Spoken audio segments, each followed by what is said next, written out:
Herkese yeni bir günden merhabalar. Bugün gerçek anlamda iş görüşmesine gidiyorum. Dur bir saniye. Gidemiyorum şu an. Nereden gideceğimi bilmiyorum. Evet, bugün size deyip belki 2 videodur diyorum. Şöyle çalışılır, böyle iş kovalanır bilmem ne. Aslında buradaki çevre çok önemli. Sizin network'ünüz, yeri geliyor iş bulamıyorsunuz. Sizin adınıza başkaları iş buluyor ve çalışır mısın diye sana teklifte bulunuyorlar. Yani bu çok önemli. Eş, dost, arkadaş, akraba. Şaka yapmıyorum. 2-3 yere gittim. 2-3 yerin de 3'ü de gidiyorum bana mail at biz döneceğiz sana diyor. Bana mail at biz döneceğiz sana diyor ama bu ara kış ve hiçbir yerde iş yok adam gibi.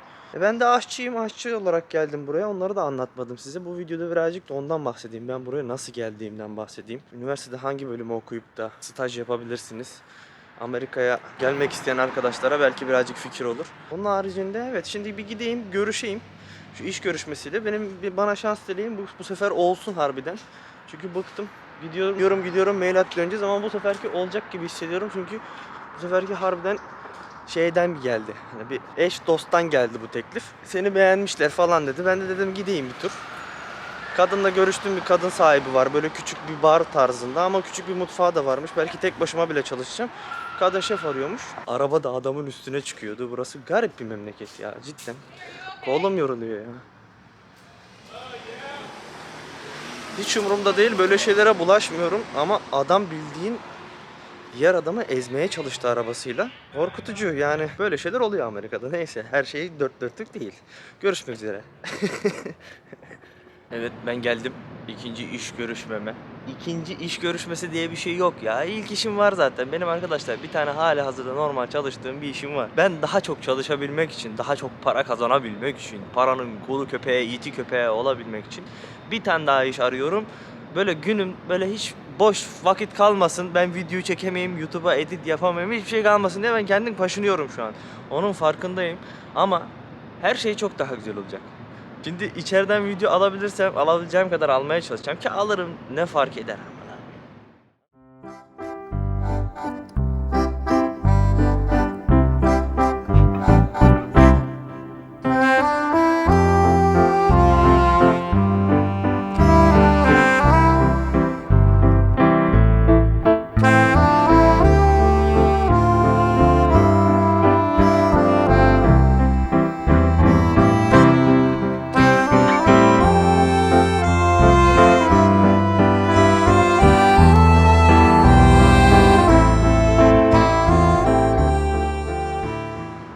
Of, içim çıktı be. Şurada bir durayım, bir 5 dakikada konuşayım size be. Vallahi var ya, çok heyecanlandım ya. Heyecan yaptım. O mekan 10 numara. Küçük bir yer, şöyle bir yer. Nasıl diyeyim sana? İnsanlar buraya kiralıyorlar. Parti yapıyorlar sadece. Çok büyük bir yer değil ama büyük partiler de oluyormuş. Yahudi mutfağı arkadaşlar. Yahudilerin yemekleri bir garip oluyor. Bunu daha önceden biliyordum. Bunlar bir garip. Ben bunları bir araştırmam lazım yani. Onlara bakacağım. Bu arada eşim oldu.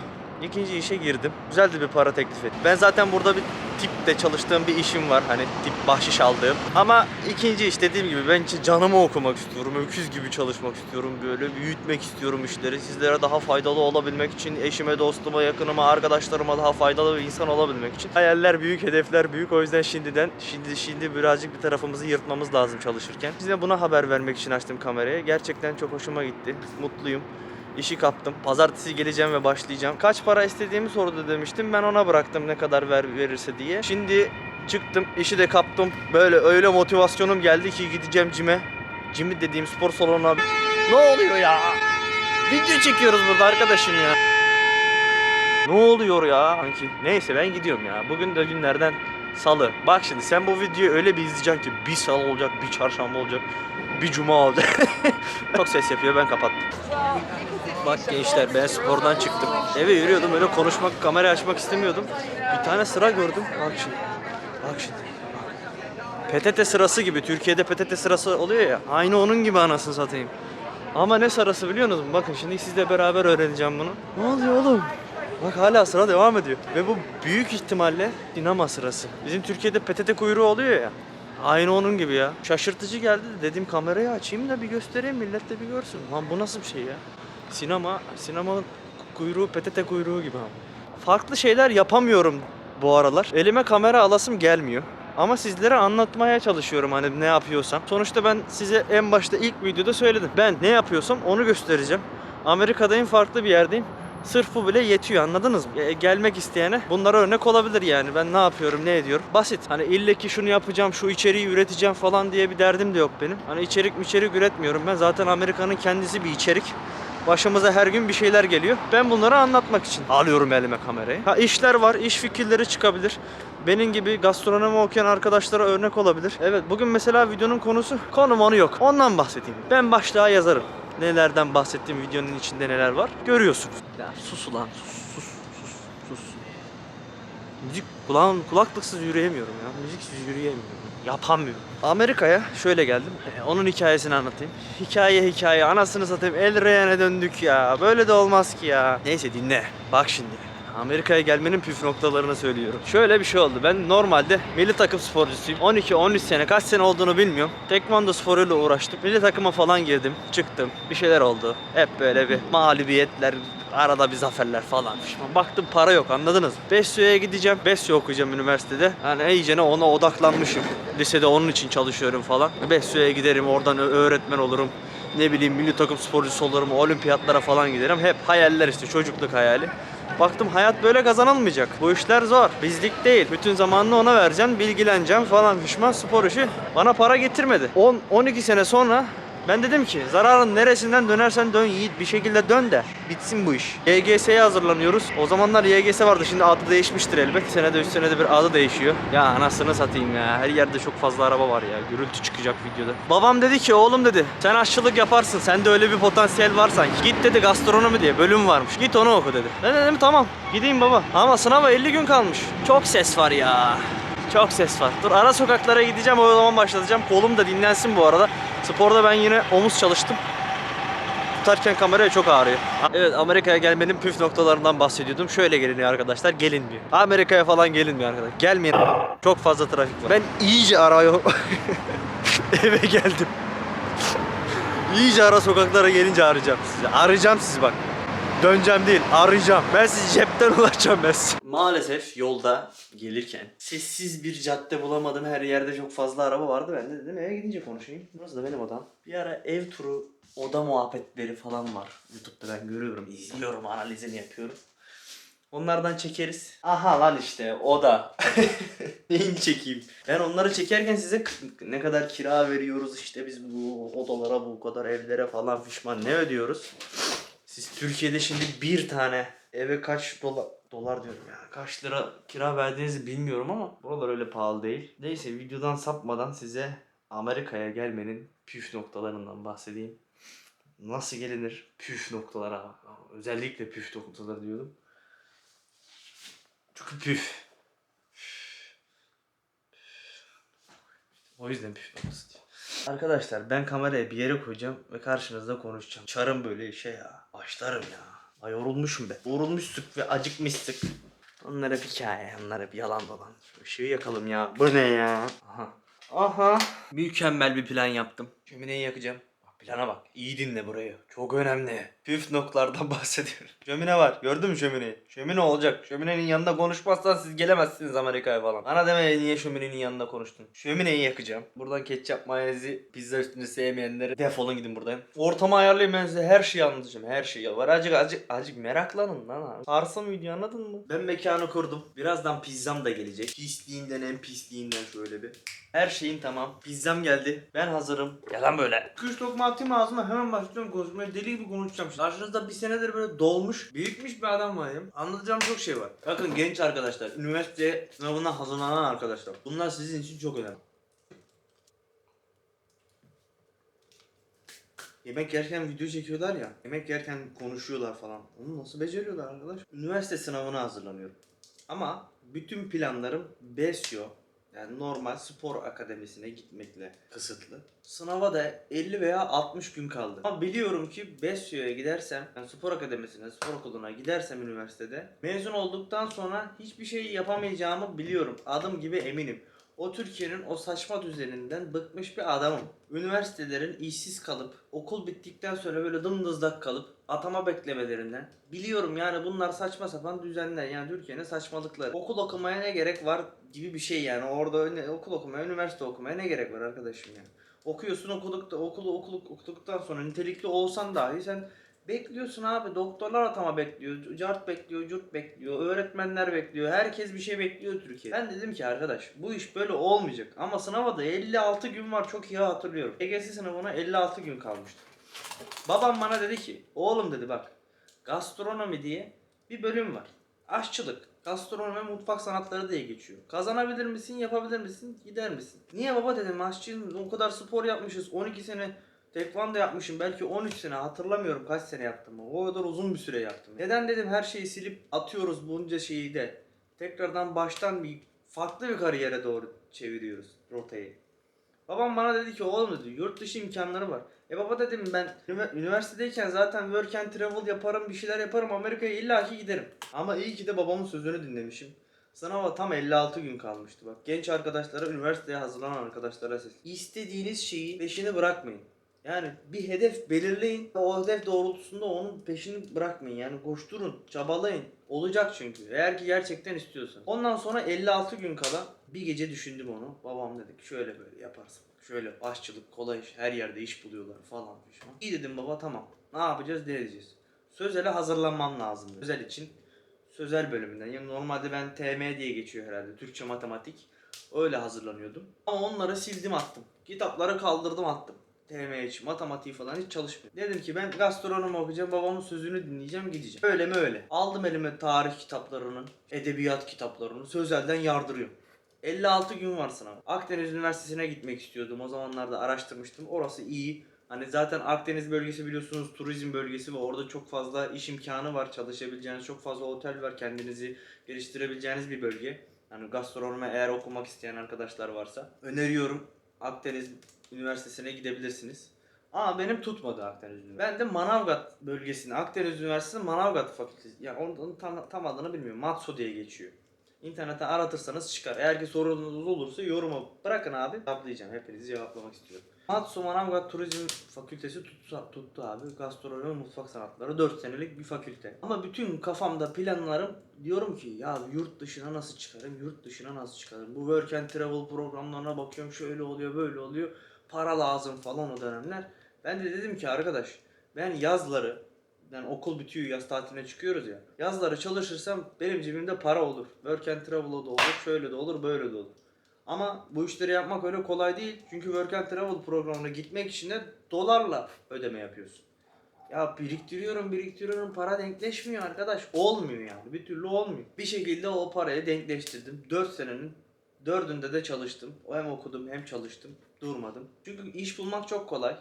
Yani dediğim gibi orası turizm bölgesi olduğu için siz çok rahat bir şekilde iş bulabiliyorsunuz ve çalışabiliyorsunuz. Eğer ki yatarsanız, hayat böyle zaten. Eğer ki yatarsan sana vereceği hiçbir şey yok. Evde beklersen senin kimse gelip evden tutup elinden tutup gel bak şöyle şöyle. O demeyecek yani. Dışarı çıkman lazım, yapman lazım.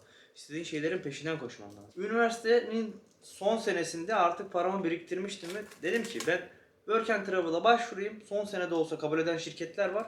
Dedim ki gideceğim ben Amerika'ya. Yeter artık. Bıktım. Yani bu Türkiye'nin düzeninden, saçmalığından, uçuk fiyatlardan, yaşayamamazlıktan, geçimsizlikten, fakirlikten, her şeyden ya. Her şeyden dedim ki yok. Ondan sonra böyle. Ben gideceğim. Ne yapıp ne edip ben o Amerika'ya gideceğim. Work and Travel'da kaydoldum. İşte bir tane şirket buldum. Bu aracı şirketler oluyor, biliyorsunuzdur belki. Bilmiyorsanız onlara da sorun. Ben o konuda da yardımcı olabilirim yani. Bütün hepsinde bilgim var. Bir aracı şirket buldum. Dedim böyle böyle nasıl gideriz, nasıl ederiz. Olay dedi bana adam, paraya bakıyor. Sen paranı veriyorsun, biz seni yolluyoruz bir şekilde. Ben parayı verdim. Kaydı oldum falan. Pandemi olduğu için Work and Travel iptal oldu. Benim hayaller suya gitti, böyle düştü, böyle böyle. Bana dediler ki arkadaşım bak, mezun olduktan sonra internship diye bir program var. Böyle böyle böyle böyle. Gidiyorsun Amerika'ya, bir sene staj yapıyorsun. Mis gibi sana maaş veriyorlar. Normal büyük firmalarda, büyük şirketlerde stajını yapıyorsun, büyük otellerde. Tamam dedim, onu yapalım o zaman. Ona döndürdüm. Ama o daha pahalıymış. Para lazım. Ya ben onu şöyle yaparsın, böyle kıvırırsın, şöyle yaparsın, Amerika'ya gidince öderim falan gibisinden kıvırdım, geldim Amerika'ya. En son aldım vizemi. İşte oldu her şey. Orada şey yapıyorlar size. Önden bir gelmeden önce size bir sponsor buluyorlar. Yani Amerika'dan sponsor dediğim şirketler var böyle. İşte farklı farklı. Ne bileyim Hilton olsun, Hyatt Regency olsun, öbürküsü olsun. Değişik değişik restoranlar olsun. Zaten aşçıyız. Aşçılık stajı yapmaya geldiğimiz için daha çok restoran ve otellerden size sponsorluklar geliyor. Listeden seçiyorsunuz. Onlarla bir Görüşmeye giriyorsunuz önden. Skype üzerinden bir görüşme yapıyorsunuz. Bu İngilizce oluyor tabi. Adamla konuşuyorsun, işveren. Diyorsun şöyle şöyle deneyimim var, böyle böyle. Tabi bu arada bu İngilizceyi bilmeniz gerekiyor. Birazcık öğrenmeniz lazım. Sen biliyor musun diye sorarsanız ben gelmeden önce hiçbir şey bilmiyordum. Gelmeden önce ezberledim. Adamla görüşüyorsun ya Skype üzerinden. O görüşmeye girmeden önce bütün her şeyi ezberledim. Yani internetten baktım. Adam bana ne sorabilir? Şunu sorabilir. Bunu sorabilir. Hepsini yazdım kağıda İngilizce olarak. Ondan sonra ben nasıl cevaplarım onu cevaplarını da yazdım kendimce anlattım kendimi. Ama hepsini ezberledim. Adam o soruyu sormasa bile ben adama anlatıyorum yani. Öyle saçma bir görüşmeye geçti. Adam beni sonra onayladı. Onayladıktan sonra vize alıyorlar size. Şu an vizeler çok sıkıntılı biliyorum. Türkiye gri listede. Gitgide ekonomimiz mahvoluyor. Gitgide düzenimiz yıkılıyor. Gidiyor. Vatan millet elden gidiyor. Gitmiş zaten. Yani insanlar saçmalık seviyesinde böyle garip garip yani buna lafı yetiştirmekten başka bir bok yaptıkları yok hani. Anladın mı yani? Anladın mı? Çöp dökmez. Anladın mı? Faturaları ödemez. Anladın mı? Yani garip bir memleket. Dedim ben arkadaş bu Titanic gibi mi? Batıyor gemi. Atlayacağım ya dedim. Gideceğim ben. Bastım. Uçak vizeyi de aldım abi. Dedim ki yarın bana bilet alıyoruz bu. Ben yarın gitmek istiyorum. Tabi bulamadık edemedik neyse. 3 veya 5 gün sonra vizeyi aldıktan 3 veya 5 gün sonra hemen bir uçak bileti, bir vedalaşma, bir öpüşme, sonra sarılaşma falan fişman. Kalktım geldim. Internship programı. Amerika'ya geldim. Bir senelik staj programı. Bakın bu önemli. Ve sizin pasaportunuza şöyle bir işlem yapıyorlar. Vizeyi adam sana veriyor ama vizene diyor ki 2U kuralı ver. 2U kuralı diye bir şey var üstünde vizenin. Sen diyor stajın bittikten sonra döneceksin ülkene. 2 sene daha Amerika'ya gelemezsin. Dönmek zorundasın Türkiye'ye. Ve ben abi 1,5 senedir buradayım. Benim stajım 1 senelikti. Şimdi size onun da nasıl yaptığımı anlatacağım. Hani nasıl kaldım ben Amerika'da onları da anlatacağım. Onlar da açıklayalım. Ne olur sonra. Yansın anasını. Beğenmeyin durun. Reels videosu paylaştım da bir yandan oradan beğeniler geliyor onları görüyorum. Hoşuma gidiyor ya beğensinler. Sen de sönme lan. Video karardı. Bir saniye yani. Bir saniye. Hemen geliyor. Tamam aydınlandık bak. Şimdi çok daha güzel aydınlandık. Video kararmıştı ya bu ne ya? Abicim sen bizim ışığımızsın ya. Biz doğal ışıkta video çekmeye çalışıyoruz. Sen ne yapıyorsun? Anlatmaya devam edeyim. Bu arada pizzam soğudu be. Bir sus bana. Doğal bir video olmasın. Doğal bir video. Şöyle devam edeyim. Kalktım geldim Amerika'ya. Ama ben de İngilizce falan sıfır. Yani hiç öyle böyle biliyorum böyle biliyorum. My name is Yiğit'ten ötesi yok yani. Hiç sıfır yani. Lan 14, 15 belki 16 saat uçak yolculuğuyla geldiğim bir memleket anlatabiliyor muyum? Dünyanın öbür ucu. Bir indim Türkiye'den İstanbul'dan bindim. Zaten ben Sakaryalıyım. Adapazarlıyım. Ayakta prangalar, Amerikalı tatangalar diye şurada o atkımı alacağım. Çıkacağım burada. Basket maçlarına gideceğim. Orada beni vuracaklar falan. Çok sıcak oldu lan. Bu önceden bu kadar ısıtmıyordu lan bu it. Lan it. İstanbul'dan bindim uçağa San Francisco'da indim. Orada bir aktarma muhabbetleri falan ama telefon falan yok. Böyle Amerikan hattı vermişlerdi Türkiye'den gelirken. Burada kullanmanız için Türkiye'deyken Amerikan hattı veriyor. Onlarda sıkıntı yok korkmayın. San Francisco'ya geldim. San Francisco'dan aktarmalı Renault'a uçtum. Renault dünyanın en küçük büyük şehriymiş. Bilmem ne falan. Böyle fotoğrafları falan var işte. Sallamasyon. Bir sürü şey. Otele gittim, yerleştim. Bir hafta veya hatta 6 gün mü ne? Tam bir hafta değildi. 6 veya 5-6 gün beni karantinada tuttular. Covid olduğu için önlem amaçlı. Ne oluyor lan? Korkutuyor beni ya. Karantinadan çıktıktan sonra otel kalacağınız yeri ayarlıyor. Yani sizin sponsorunuz size kalacak yer ayarlıyor zaten halihazırda. Bir kalacak yeriniz oluyor. Kirasını ödüyorsunuz, kalıyorsunuz. Benim kiram 500 lira. 500 lira dedim bak bu videolarda lira diyorum. Ben Türk'üm arkadaşlar. Türk olduğum için her şeyden lira olarak bahsediyorum. Siz dolar anlayın ya. Dolar o. Amerika'da dolar geçiyor. Lira geçmiyor. Lira yani. Türk lirası. Amerikan lirası da olabilir. Lira diyeceğim ben. Para. 500 lira kiram vardı. Başta 3 kişi bir odada kalıyorduk. Ondan sonra 3 kişi bir evde kalmaya başladık. Yine kiramız değişmedi. Sadece biz yerimizi değiştirdik. Daha güzel bir eve çıktık. Yine otelin evi tabii. Otelin ayarladığı bir yer. Yani lojman gibi değil. Büyük bir ev vardı. Kendi odamız vardı. Bir de salonumuz falan vardı. Çok güzel bir bölge. Lake Tahoe'ya geldim. İlk stajımı orada yaptım. Hyatt Regency'de. Hyatt Regency.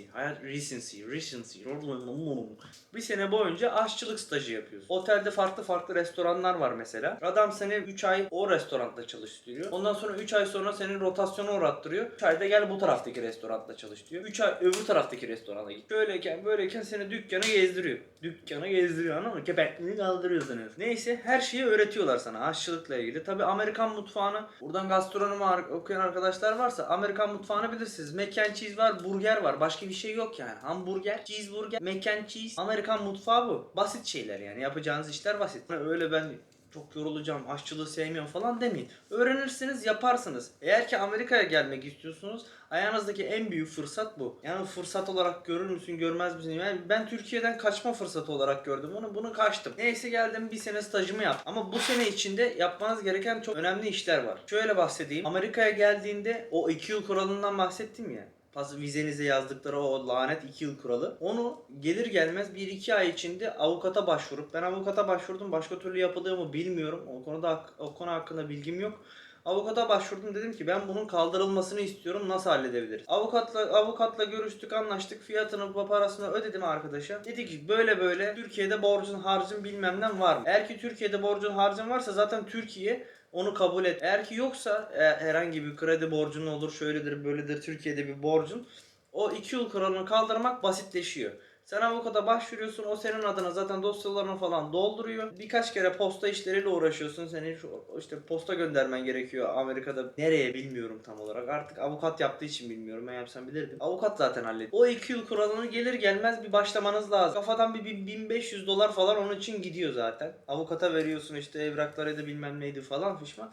Ama zaten bu süreçte de para kazanıyorsun. Çok da güzel para kazan. Benim geldiğim bölge kışları çok soğuk ve kayak merkeziydi zaten. Kışları çok soğuk. Çok soğuk olan bir bölge olduğu için hava erken kararıyor. Turistler belli bir saate kadar duruyor. Ondan sonra gidiyor. Veyahut da gidemiyor. Yollar tıkanıyor kardan. Kimse ulaşım falan kesiliyor. Öyle bir bölge olduğu için ben birazcık zorluk çektim para kazanmakta. Ama tavsiye eder misin dersen geldiğim bölgeyi. Lake Tahoe benim gördüğüm, dünyada şu zamana kadar 24 yaşındayım, gördüğüm en temiz ve en güzel bölgelerden bir, dünyadaki yerlerden biri diye şu an.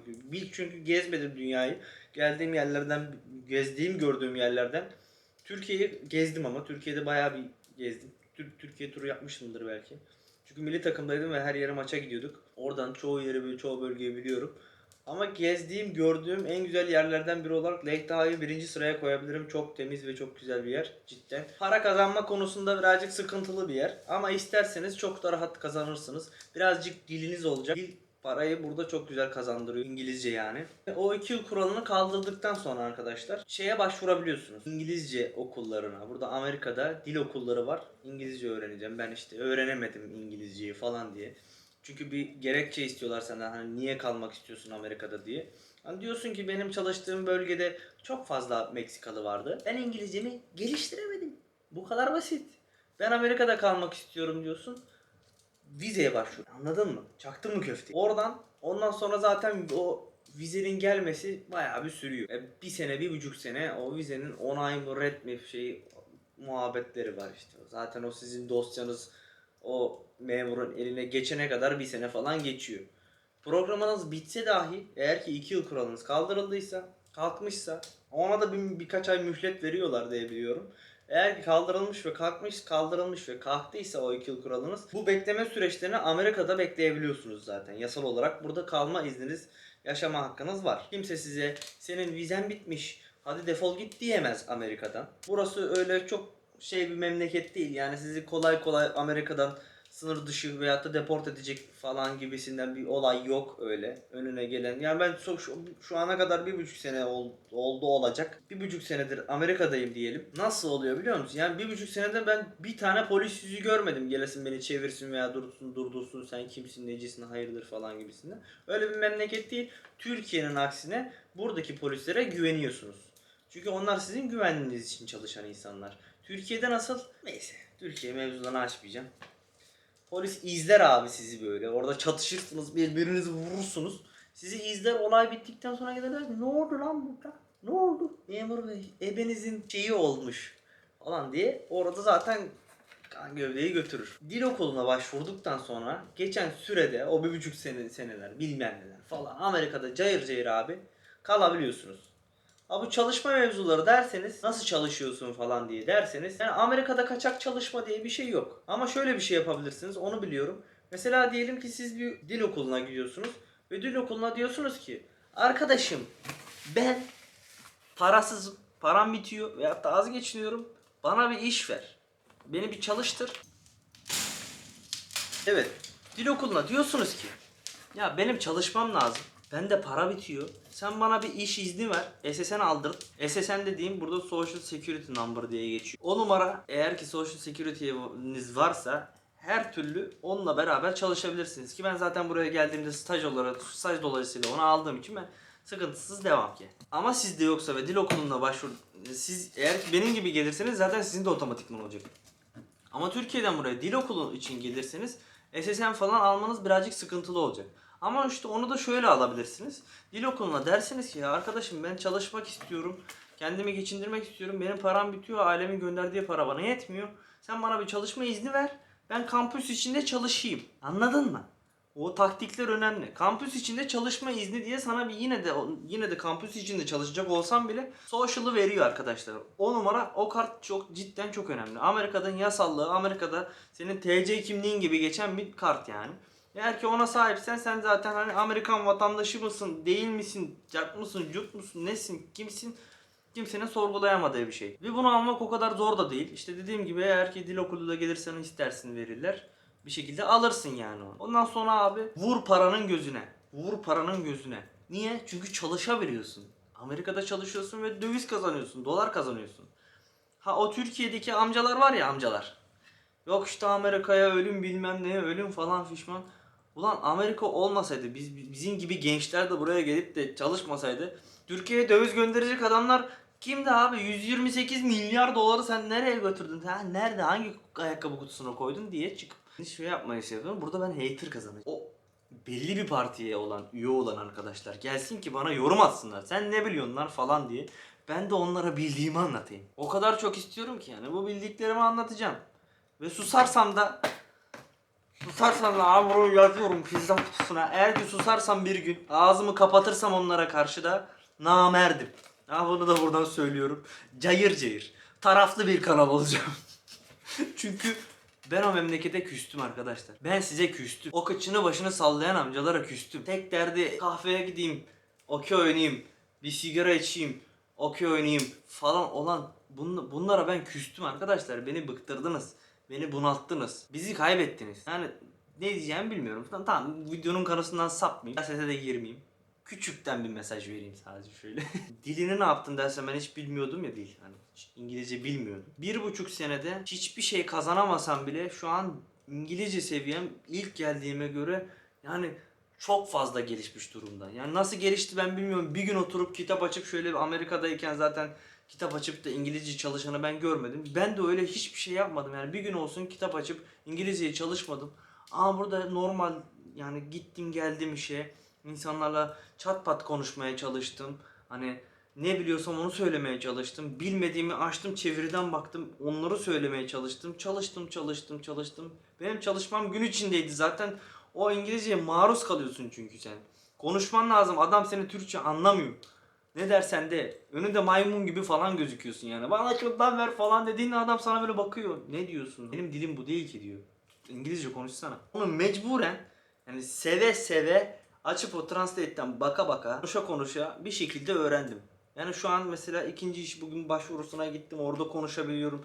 Yani seviye olarak siz de derseniz işte bunlardan çıkartabilirsiniz seviye ne kadar iyi konuştuğumu falan. Bütün işlerini halledebilecek seviyeye geldim mi değil. Ama geçinebilecek ve kendi paramı kazanabilecek ve işimi bulabilecek, oraya buraya gidebilecek, işlerimi halledebilecek seviyede misin derseniz evet 1,5 senede kendimi çok iyi toparladım. Bu konuda kendimi olay bu yani. Ben şu an ne diyeyim bilmiyorum. Anlatacaklarım da bu kadar ya. Bugün bu seferlik bu kadar olsun. Eğer ki böyle videoların gelmesini istiyorsanız ben şimdi bunları da söyleyeyim. Bunlar moda olmuş arkadaşlar. Ben şimdi söylemesem millet diyecek ki ya bu ne takibi ne abonesi. Abone falan. Anladın mı? Yani sen abone olman lazım ki biz burada motive olalım. Bütün motive kaynağım sizsiniz arkadaşlar ya. Bütün motive kaynağım sizin beni izlemeniz, orada bir şeyler kapmanız, öğrenmeniz. Amerika'ya olur, başka ülke olur, kendinizi geliştirmeniz benim motive kaynağım. Anladın mı? Eğer ki beğeniyorsan, eğer ki hoşuna gidiyorsa konuşmamı falan boş ver. Hiçbir şeyin önemi yok. O partinin, o siyasetin hiçbir şeyin önemi yok. Gel izle. Kendini geliştirmek adına abone ol. Ben sana daha çok şeyler anlatacağım. Bir sürü planlarım var. Hepsini beraber yapacağız. Ben Yiğit İskalaf. Gidiyorum lan ben. Gidiyorum lan.